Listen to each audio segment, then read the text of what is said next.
What an amazing group of speakers. What an amazing group of people.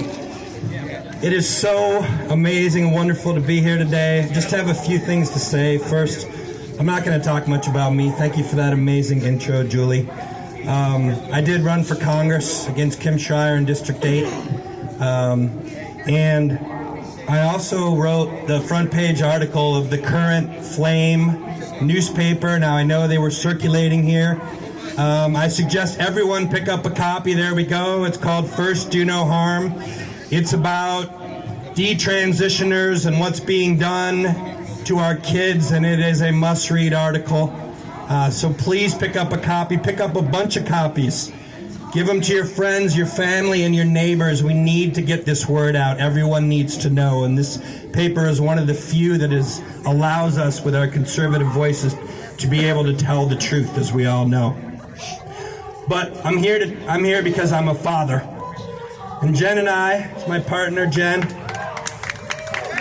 we're parents of 3 14-year-olds, 1 daughter and 2 sons, and you can imagine how things are around our house. It's pretty incredible. But I want to tell you a story about what happened to one of our kids and the event that changed everything for me, and it's really the reason I won, and it's the thing more than anything that woke me up and made me realize what is happening in our country. 5 years ago, we lived in Seattle. We still lived in Seattle. And a teacher and a psychologist in Seattle Public Schools one day announced that one of our 8-year-old sons was a girl. And this incredible pronouncement came completely out of left field and was based on nothing more than our son being a smart, sensitive child, innocently mentioning that he sometimes didn't feel like all the other boys. And if they had bothered to ask our son any real questions, they would have realized that what he meant was he's not athletic. He wasn't athletic. And he sometimes felt left out on the playing field and the playground. But they never bothered to do this, no. Instead, though he had displayed absolutely no signs of gender dysphoria before or since, these so-called educators pounced on him and came in pronouns ablazing.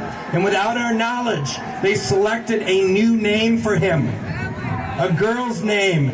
And they told him that they were going to have a party with cake and balloons the next day to celebrate his new name. Sickening. Absolutely sickening. And when Jen was sitting with our son, these people told her there was no middle ground. That either she went along with this insanity and helped our son transition, or he would be ruined for the rest of his life. Well, we knew 3 things immediately. First, these people were completely insane. These people are completely insane. And we knew they could not be trusted with our child, and we knew he would never go back to that school. But I do have to say there is one thing those freaks were right about. And that is, when it comes to protecting our children, there is no middle ground. There is no middle ground with people who pretend to be compassionate ones, even as they actively destroy the bodies and futures of our vulnerable kids. There is no middle ground with radicals who believe that our state should have more power than our parents. There is no middle ground with people who think skyrocketing rates of gender and sexual confusion is totally normal, and that indoctrination and social contagion is a conspiracy theory. There is no middle ground with the idea that some people responsible here for drug addiction and homelessness in our state think they can protect children better than we, their parents, can. There is no middle ground.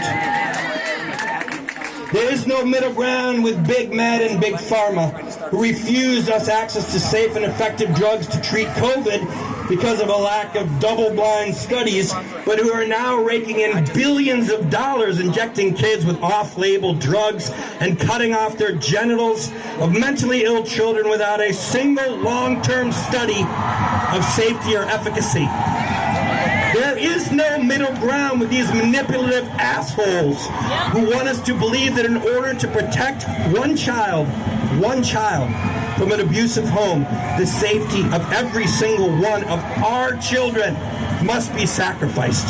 No, there is no middle ground with an education system that forced our kids in front of computer screens for over a year, knowing damn well that it would only lead to irrecoverable learning loss, skyrocketing loneliness, mental illness, and suicide.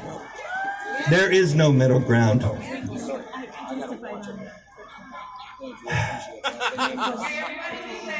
Now, to finish up, there is no middle ground with those in my own political party who think that loudly fighting against the sexualization, radicalization, and mutilization of our kids is a losing issue with voters, and who only bother to speak up and show up when they are shamed into it. There is no middle ground with that. No middle ground. No middle ground when it comes to protecting our children. This is the red line, and the people in that building have crossed it. We will never obey. We will never back down. We will never bend the knee to people who want to shut us up. They have awakened a sleeping giant. They will never win. All of you here will never let them win. Thank you. God bless you all. God protect our children.